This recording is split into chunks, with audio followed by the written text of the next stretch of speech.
Welcome to What a Creep, the show with Margot Donahue and Sonia Mansfield talking about creeps from the past to the present. This is your quick guide to the biggest creeps, jerks, assholes, and losers, the best of the worst. From two nice ladies who want the world to be a little less creepy.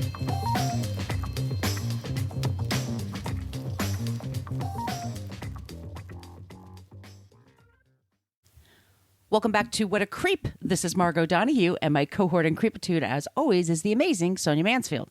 Hey, Sonia. Hello, my friend. Hello, my friend. We are the show that talks about creeps from the past to the present. We're talking about a creep today who, yikes, he has quite a career behind him. He's another comedy creep. We've had a few of those comedy creeps. They have dark sides. They certainly do, don't they? Those that make us laugh. Certainly. So we'll get to that. But first, I just wanted to tell you that we're on social media. We do have a basic Facebook page for What a Creep, but we don't really check it. It's a place where people go to bitch about our language. We use salty language in this program because we're grown-ups. If you don't like that, please check out another show. We do have a private Facebook group. Please remember, you do have to answer 3 questions. One of them being, are you going to follow the rules of the engagement? And then come on in. We're a nice group of people, but we're trying to keep the assholes out, but have a great time. I'm really proud of our Facebook group. They're really wonderful people. They're good listeners. We love them. They're a goddamn delight. A goddamn delight. We're on Twitter at CreepPod because somebody had What a Creep for 10 years and never used it. Creep. We're also on Instagram at What a Creep Podcast. We also have an old-timey email, whatacreeppodcast@gmail.com. You can go there to send us your ideas for creeps and non-creeps. And also, if you would like some stickers, for whatever reason, you put them on your laptop or whatever, we will drop them in the mail to you wherever you are. If you're in the Antarctic, is that how you say it? That's how I'll send it to you. Sure. We'll send a penguin. Yes. Via messenger penguin. He'll wear a little top hat, too. It'll be so cute. So cute. Do you want to talk about our website? Yes, I do. It's at whatacreeppodcast.com, and it's everything you ever wanted to know about our show, but we're afraid to ask. It's got links to our Patreon page, which we'll talk about in a second, and our merch shop, where you can get t-shirts and mugs and tote bags and all the things, including the Damn It Max mug, which somebody else posted in our What a Creep group, and I was delighted to see it. Damn It Max is catching on, man. It is. It's a thing. Poor Max. He's over here being so sweet, and he's like, why is she saying damn it, Max? What'd I do? He's a good boy. Well, he's a good boy. When he's quiet. Yes.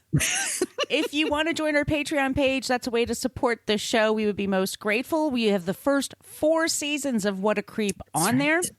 We also put out 2 bonus episodes a month, and we put out a newsletter. Check your spam folders, by the way, because they did come out, and it was so cute. Thank you so much for doing that, Sonia. Also, you are welcome. We would like to say a very cheap, easy way to leave us, to help us out is to leave us a review wherever you get your podcasts. Either hit the stars or say, boy, we like this. Or I'd like to say hi to Jeff Banner, who gave us 5 stars in iTunes and says he loves our salty language. So thank you, Jeff. Yay! Fucking thanks, man. And lastly, we want to give a special shout out to Spreaker. We are part of Spreaker and iHeartRadio, which we're super excited about. And they featured us on their homepage because it's Women's History Month. And we are podcasters with excellent podcasts. And we're chicks. Yeah. So it's really super special. Thanks to Spreaker for that. Thank you. And for all of you who listen, that got their attention to pay, to find us and to feature us. We're really super excited. Okay. That's enough of me yakking. Yeah, you're fine. It's not the fine Spinal Tap. That's because enough of my yakking. Let's boogie. You're a nice lady. Hello, nice lady. Hey, ladies.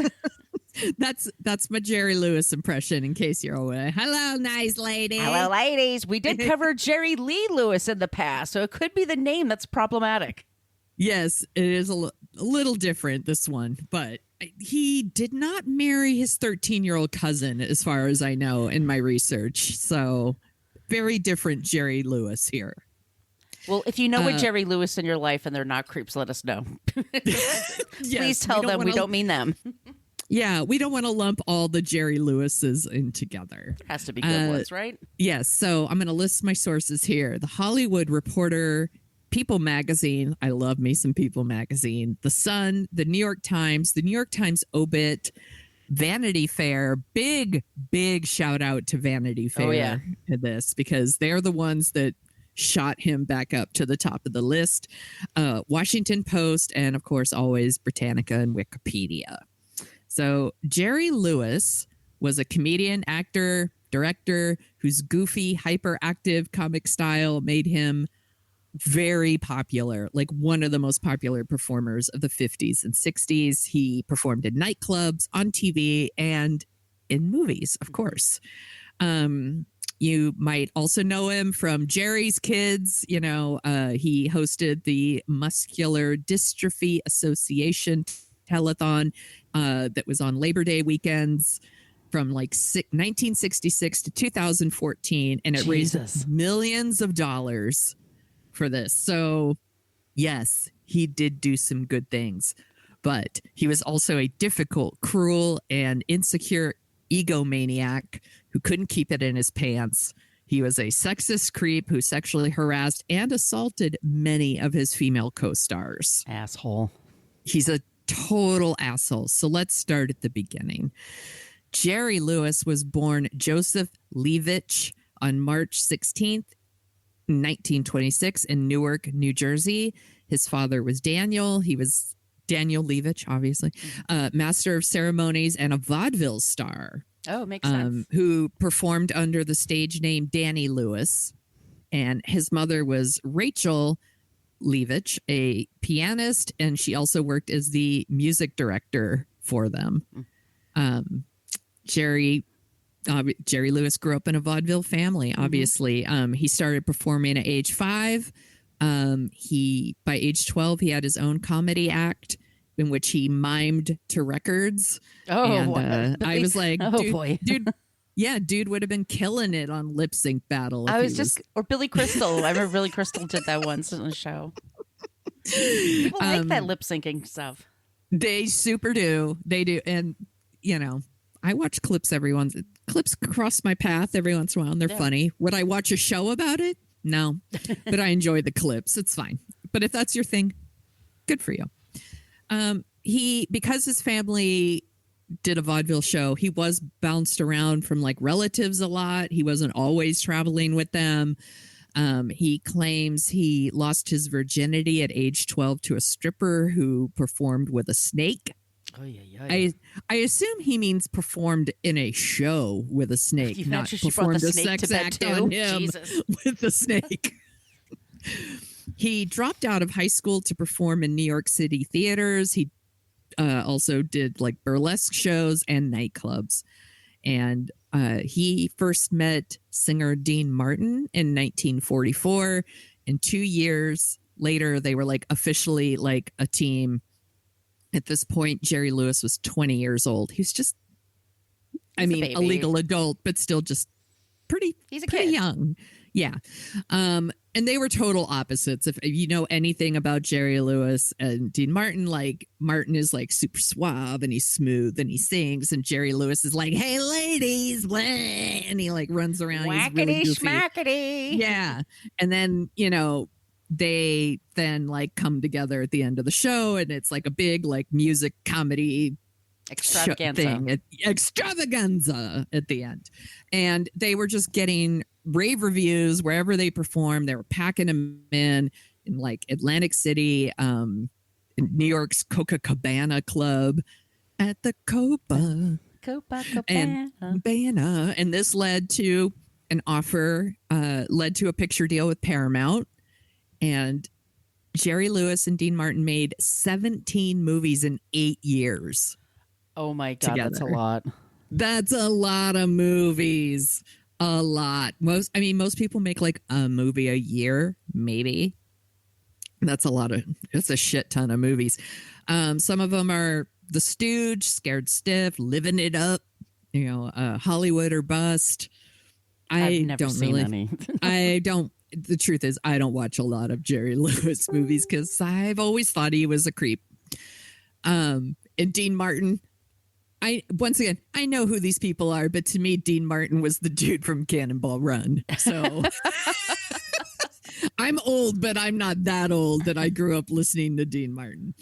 And these movies were hugely successful. They made so much money.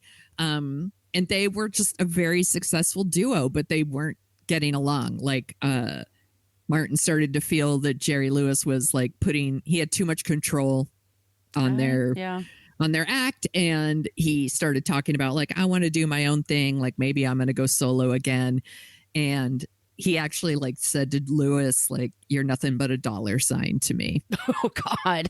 Yeah. Damn. That's cold. And Jerry Lewis, he kind of idolized Dean Martin. And so he felt like betrayed and they stopped speaking. They did one more show at the Copacabana, like 10 years exactly after they had first taken the stage together. So they did one more show, and that was 1956. And Martin was not wrong for thinking that Jerry is because he's a control freak. Right. And he was like taking everything over, and he's a perfectionist. He really was showing signs of obsessive compulsive disorder. Yeah, I know. Isn't that crazy, y'all? Damn it, Toby and Max. Damn. Even Toby got in on that one. Sorry, y'all. So I'm not saying Jerry Lewis is a creep because of his obsessive compulsive disorder. Of course not. Yes, but I'm just throwing it out there. It's hard to deal with somebody who has control issues. For sure. Because they start micromanaging you, and it's just, you're talking about two very creative people. And Dean Martin's like he's a good actor. He doesn't need this guy. He's got, when you don't need the other person, it's really annoying. And they were super successful without each other too. Like, Dean Martin went on to do lots of TV shows, lots of his own nightclub shows. He was in Rio Bravo, which I watched with my dad last year or the year before, I forget. And he's real good in it. Like, he's a good actor. He was great. For sure. And I like those 60 specials. You can see them on YouTube. They're freaking hilarious. Yeah. Yeah. So Jerry Lewis was kind of obsessive compulsive. Like, he would do things like he would change his socks several times a day. He refused to wear the same pair more than once. Oh boy. He would carry cash in hundreds and fifties, and they had to be like folded once, and he kept them in a rubber band, and they were arranged consecutively by serial numbers. He needs help. He needed help. Yeah. That's miserable. I like to face my money all the same way. That's old movie theater shit. I was a retail rat. I didn't care where the money faced. I used to drive people crazy. I could count without doing that. I couldn't stand it. I know. When I would take over the box office for someone and the money wasn't all faced the right way, I'm like, what are you, an animal? I know. I used to get yelled at by my manager. And I was like, it's the same money. It does. I just don't see it. I'm not a perfectionist either. So there's just certain things I don't. Yes. It's not like I don't have I just don't have empathy for it. I can't. I try though. I try to, because that sounds to me miserable. Like if you. For sure. He probably thought like the world was going to fall apart. If baseball players could be like that too, right? They could be very superstitious. They're very superstitious. Yeah. Yes.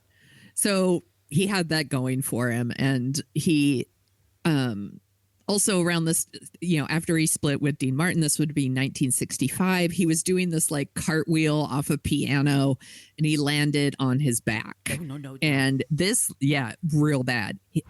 This led to like a 13-year addiction to painkillers that nearly killed him twice. Jesus. Like, and painkillers back then were fucking intense. Yeah. I mean, they're still intense. Yeah, they're still bad now, but back then it was like President Kennedy used to get shots for that, for his bad back. Yeah. It's like speed and something else. Yeah. Yeah. He was on Percodan. That was his jam. I'm like, ugh. Anyway. But he made a shit ton of movies, and they're super famous. Like, everyone knows The Nutty Professor, was it Cinderfella? The Patsy, and that's where you start getting like really classic, like wacky Jerry Lewis. And By 1959, his movies, solo and with Martin, had brought in over $100 million for Paramount. And keep in mind, this is when tickets were 70 cents. So it's kind of a big deal. He was so popular that Paramount's head of production had said that if Jerry wants to burn down the studio, I'll give him a match. So he was very, very powerful. So keep that in mind. So at the start of all of this success with Dean Martin, Jerry Lewis married Patty Palmer. This would have been October 1944. And they had 6 kids. 6. 6. Okay, so she's busy raising their 6 kids. And Jerry Lewis is openly cheating and would like even talk about cheating in his interviews. Like he confessed, like, I banged anyone I could meet. You know, in 2011, even like, you know, he did a People magazine interview where he said he had affairs with Marilyn Monroe and Marlene Dietrich.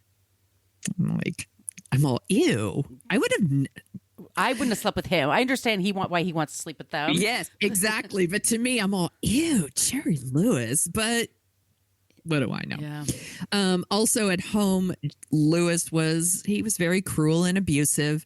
His youngest son, Joseph, once did an interview and said that Lewis was physically and mentally like abusive to his kids on a routine basis. Oh, sorry to hear that. I know, it's awful. And Lewis disowned Joseph for this. And then Joseph died this is sad, everyone. Joseph died from a drug overdose in 2009. He was only 45 years old. Oh, man. And Jerry Lewis is such a prick. He didn't make any comments and he did not pay for the funeral, even though he's fucking rich. No, that's shitty. It's super shitty. His eldest son, Gary, also said that Jerry Lewis was a mean and evil person and that he never showed any love or care to his children. Ugh. He's a creep. He's a real creep. So after 35 years of marriage, Patty Palmer finally said, hey, fuck off, cheater. And she filed for divorce. This would have been 1980. Okay. Then, 35 years, though. She put up with that shit for 35 years. Damn. His second wife was Sandra Pitnick. She was a Las Vegas dancer, and they met on his film Hardly Working. And they got married in 1983, and they had one child together, and they were married for 34 years until his death. Okay. He probably cheated on her, too. I'm sure, but... Yeah. Yeah. So let's get to some of the other creepy shit. Jerry Lewis kind of shot to the top of our creep list because Vanity Fair published this article that they did in conjunction with the Emmy-winning, Oscar-nominated filmmakers, Kirby Dick and Amy Ziering. So they've done like, I don't know have you seen Twist of Faith? That sounds really familiar. Okay, that's the documentary about sexual abuse in the church. Oh, yeah. They did one about college rape cases, like campus rape case. It was called The Hunting Ground.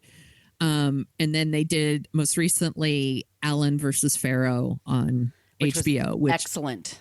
Really good. And if we have an episode on Woody Allen, if you want to learn about that. So they started doing work on like old Hollywood history of abuse. They said that they were kind of very surprised to learn there were all kinds of stories about Jerry Lewis. Yeah. And they were not expecting that. And that's what they got. So the filmmakers brought their interviews to Vanity Fair because they really wanted these women's stories to be heard. And a lot of these women now are like, they're in their 80s, 90s, and they're like, I had no idea that anyone would ever listen to my story. Because he was very powerful. Very powerful. Yeah. I mean, he's just, like we said, he could have burned down the studio and they'd be like, well, what are you going to do? So, let's see. Oh, I just wrote in here around Hollywood. He was known to be difficult to work with. He cheated on his wife. He was a huge asshole. He would tell in interviews, he even said like he liked to arrive to the studio earlier because he wanted to get a little hump in before work. And I was like, gross. But, you know, then you read these stories and I was like, well, okay, some of these humps, quote unquote, were not consensual. No. So I'm like, what an asshole. So actress Karen Sharp worked with Lewis on The Disorderly Orderly. I'm like, that's easy to say. That reminds me of 30 Rock. The rural juror. Disorderly, orderly. And she was playing his love interest. And even though it was a comedy, she was told that she wasn't allowed to be funnier than him. Yes, this happens a lot. Yeah. Because he's insecure man baby. And at some point, she was told to go to Lewis's office for a wardrobe fitting. And he's not directing the movie, by the way. So why he thinks he needs to be involved in her wardrobe, I don't know. But once again, control freak, right? So that's super sus from the start. So she shows up. She's modeling her costumes and he's like, you know, cut it here, tighten it there, whatever. And at some point, like he dismisses everybody and then he just like moves in on her and like he tries to grab her. He tries to kiss her. He like unzips his pants, like all the things. And she's like, I'm not that kind of girl. Like, I'm not doing this with you. And she said that he got super mad and she was really worried. Like she signed this contract to make this movie and she has to work with this person. So she even says to him, like, maybe I should just quit because I don't want to deal with this. And he's like, no, the contracts are signed. Costumes are made. Like, come back to filming in 3 days. So she comes back to the set and he has now told all the crew, except for the director and assistant director, no one's allowed to talk to her. Oh, great. Yeah. And that if anyone speaks to her, they will be fined. He's such a fucking prick. He also refused to rehearse with her. She had to rehearse with a stand-in, and then he would arrive and like only would interact with her for their scenes. What a gent. I know, right? Such a professional. Comic Renee Taylor said that she met Lewis on The Tonight Show back when it was hosted by Jack Parr. Is she from The Nanny? I think she is. Yeah. Yes. Yeah.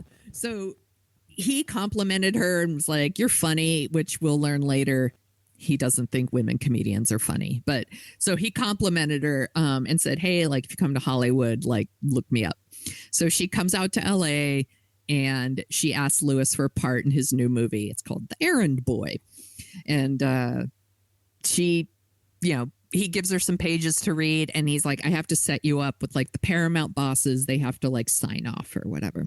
So she shows up and the executives are like, are you one of Jerry's girls? And they mean it as like a mistress, like not right anything, you know. One and she's like, yeah. And she's like, no. Like he saw me on TV and he wrote this part for me. And I'm not one of those girls or whatever. And then they said to her, and it's gross, y'all. How big is your pussy? Oh, Jerry has a salami and he will use it on a girl. Oh my God. So gross. Holy and she was shit. like, and she's like, here's the thing. She's like, they said it like they were boasting. And she's like, but it's so gross. And she's like, but it was a good thing because it put her on guard. And like, she just, after that, he's not going to be her friend. So she knew. Yeah. She knew. She stayed away from him. Yeah. Like the very best she could. It's gross, but and I'm not victim blaming anybody for like not doing that. Like that was her red flag. She was like, I see. Okay, this is how it's going to be. All right. Yeah. This one is gross too. Actress Hope Holiday met Lewis when she was 13 through her father. And her father was like a theater executive in New York. So, and Jerry Lewis was like family, like he was at like all their stuff. And a year after, so Hope Holiday was in Billy Wilder's The Apartment, which we've covered in Dorking Out. Yeah. And after that, Lewis offered her a part in his movie, The Ladies' Man. And she said after the first day of filming, he was like, come to my dressing room. And she said that she sat down and he presses like a button and it locked her in the dressing room. Like Matt Lauer. Like some Matt Lauer shit. Holy shit. Maybe Matt Lauer learned it from Jerry Lewis. All the creeps teach each other this shit. It's so gross. And she said he started talking dirty to me.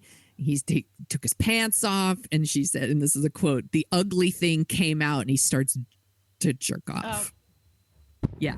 By the way, she's not 13 at this point. She's a grown woman, but she's known him since she was a kid. Yeah, but right, like Mick Jagger, the way he talked to Mackenzie Phillips, and when she was 10. So gross. And another woman, Anna Maria Alberghetti, she was a soprano prodigy, Tony-winning actor, said that she had heard. She was working with Jerry Lewis too, and she had heard that she heard about his salami, and she was like, "I don't eat meat. Fuck off." No, she had heard that when Patty, like Jerry Lewis's wife, would show up at Paramount, like it was like announced that she was there, so basically he couldn't get caught red-handed cheating. And she said that, let's see, she was taping a special for the jazz. It was called The Jazz Singer. And he hit on her and she blew him off. Like she was like, "No thanks." And then he cast her in 1960 Cinderfella, and he was way more aggressive. He would set up meetings like after film had wrapped for the day. He would dismiss everyone, and he would just like an octopus, just fucking arms everywhere, like trying to get. And she said he tried very hard. He came on to me constantly, and it was just nonstop. She said it was like every day. I'm like, ugh. An asshole. Actress Lainey Kazan from My Big Fat Greek Wedding. Yes. Said that back in the day, Lewis came on to her, and he also asked, like, he did all these things to make her feel really insecure. Like he came on to her, but then he was like, "Have you ever thought about getting your nose fixed?" Oh, like negging her. You need to lose a couple pounds. Stuff like, and she was like, makes her feel shitty, and she blew him off. But then she said years later, he asked her to co-host one of Jerry's kids' telethons from the East Coast, and he's on the West Coast. So she's like, "Nice, 3,000 miles away. Like, sure." So it's a good cause. So she says yes. And then he introduces her and he says, "Ladies and gentlemen, Lainey Kazan and her cantaloupes." Like he's just calling out her breasts like you do at a telethon to raise money for children. Kids. So gross. Well, women have breasts, Sonia. You have to bring it up all the time. You have to talk about it. So speaking of the telethon, he hosted it. He emceed it like every year, starting in 1966, and it was live. And did you ever watch it? Of course. I mean, I did not. My parents would make fun of it. We would put it on for a little bit, and they were just disgusted with him. Yeah. So by the 90s, like the way we talk about disabled individuals had changed, and his ways had not changed.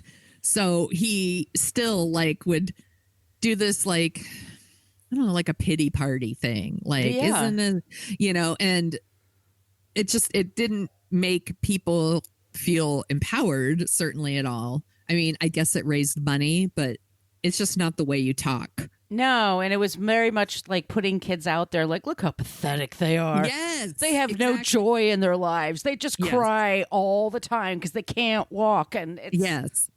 It was awful. Yeah. It was awful. So, activists were constantly like, you're just making it worse. You're, playing into stereotypes, and, he treated them with very little respect, and the language came across as super offensive. Nonetheless, he received a Nobel Peace Prize nomination in 1977. He won a governor's award in 2005. He won a humanitarian award in 2009. All for that stuff. And like I said, he raised a shit ton of money. So. Yeah, but sometimes I wonder, like, do people do that just to negate the shitty stuff that they do? Yes. Just so they can balance it out? You can't put me down. You can't, talk. Cosby did a lot of great things too. Yeah. Yes. Funny you should say that. So one time actor Elliot Gould said in an interview, the Jerry's good deeds could not redeem his character. He said he blatantly tells you on network TV that he is the epitome of the socially conscious man, a great humanitarian, when actually he's one of the most hostile and unpleasant guys I've ever seen. Good for him. Good for Gould. I'm like, I love you, Elliot Gould. He's great. He was so handsome back in the day, too. Yeah. And he continued to be a hostile, unpleasant prick well into his senior years, by the way. In 1998, at the U.S. Comedy Arts Festival, that's where he did the famous, like, women doing comedy. Women aren't funny, basically. I don't like women comedians. I think of her as a producing machine that brings babies into the world. Oh, great. And by the way, not saying it to be funny. He really doesn't think women. Yeah, he doesn't think women are funny. A few years later, he was at the Cannes Film Festival. A reporter asked him again, and he just said that his favorite female comedians were Cary Grant and Burt Reynolds. I'm like, he's a prick. And just once again, like, women aren't funny. Like, I think comedy's beneath them. You know, all this. He fucking sucks. Also, I just wanted to mention one time on his telethon, he dropped like a gay slur on national TV. So that's super dope. During a roast in 2000, one of those Friars Club roasts, Amy Schumer roasted him, and he went up to like give her a hug, but then he started trying to like act like he was going to have sex with her, and she was like, no. And he even asked her like to like buckle down and like lay down, and she said no. And she's like, I had to use my core to stay up. He's a strong motherfucker. I'm like, good for you. Yeah. Yeah. In 2016, he did an interview with the Hollywood Reporter. It's pretty famous if y'all want to Google it. It's like 7 minutes of the most fucking awkward shit you've ever seen, where this reporter asks him questions and he gives like one-word answers, but it's not funny, like between the ferns type. So he's doing it because he's a prick. So they're like, you know, are you thinking about retiring? And he's like, why? Because you're old. Nothing else. You know, hey, are there any, like, do you have any similar qualities to like Bob Hope or George Byrne? None. How is it performing? Is it different now, performing now? It isn't. Like, he's just such an asshole. Why'd you even bother? I know. I'm like, he's such a dick. So he died of heart disease in August. Yeah. In August 20th, 2017. He was 91. I'm like, Canadian for a long time. Yeah. Yeah. After he died, his children and grandchildren from the first marriage discovered they were written out of the will. He left them nothing. And he actually named them specifically to not receive anything. He left everything to his widow. And of course, one more thing, we need to talk about the day the clown cried. So if people don't know about this movie, it is like one of Hollywood's like forbidden movies. Almost nobody has seen it. It is set during the Holocaust, and it stars Jerry Lewis as a circus clown. And his name here is Helmut Dork. It's like Doork. And he doesn't act. He makes fun of Hitler, and Hitler throws him in a concentration camp. And next thing you know, he's like, you know, he's got the striped uniform on and all this stuff. And he basically works as someone who leads children to the gas chamber, like a Pied Piper, like a hilarious comedian that leads these kids to the. It sounds like, what the fuck that anyone thought this was a good idea. I don't know. I mean, we have things like Life is Beautiful now, so I don't know. Maybe it works, but I don't think it does. No. So Harry Shearer has seen it, apparently, the comedian, actor, writer. He Derek saw Smalls from Spinal Tap. What? Derek Yes. Smalls from Spinal Tap. Yes, he said that he has seen it. He called it drastically wrong and a painting on black velvet of Auschwitz. Oh. Like, I'm like, damn. So here's the deal. Jerry Lewis died. He left the movie to the Library of Congress on the condition that it won't be shown until June 2024. So we've only got 2 more years to go, people. And then maybe it'll show up on Netflix and we can all watch The Day the Clown Cried. It's 2 more years. And that's our creep, Jerry Lewis. Holy shit, Sonia. What an asshole creep, right? he was. I remember those telethons and they were so just, he would start crying. Yes. He would do them for hours and hours, and he would just like take his jacket off and unbutton his shirt and get all sweaty and gross. And what was the song he sang? Oh, there was I don't remember. Some dreary song he would sing at the end, and it was it Send in the Clowns? Isn't it rich? No, but he would be around these kids, like these poor, like they can't walk. They're in their chair. Every day is just pain. Everything is pain. And it's just like, Jesus Christ. He's such an asshole. Yeah, it's just not it's ableism. That's, if you're wondering what ableism is, if you think that's a silly thing, it's not a silly thing. Yeah, I'm glad that we finally scratched this guy off our list. Yeah. And once again, thanks to Vanity Fair for the article and for everyone for sharing it, because then it moved him right up the list. He's fucking trash. He's really good. I'm also blanking on the movie from Martin Scorsese movie. Oh, King of Comedy. He's good in that, but he plays an asshole. Yeah. Yeah. But I think not a stretch. Yeah. Not a stretch. Yeah. So do you want to hear about somebody who's a comedian who's not a creep? Please. Okay. I can't wait. I was going to go different ways. Currently, right now, did I remember to say Patreon, that it was Raina who signed up for Patreon? I wonder if I did. Just going back. I don't remember. Sorry. Patreon, Raina, thank you. You're awesome. Yes. Okay. Thank you. I was going to talk about the president of Ukraine because he used to be a comedian and an actor. And I'm like, the war just started there. It's really intense. Yeah. I just kind of felt like I want to go for something more fun, but somebody who's also political. And we talked about him on Dorking Out, but I never talked about him here. So his name is Hal Sparks.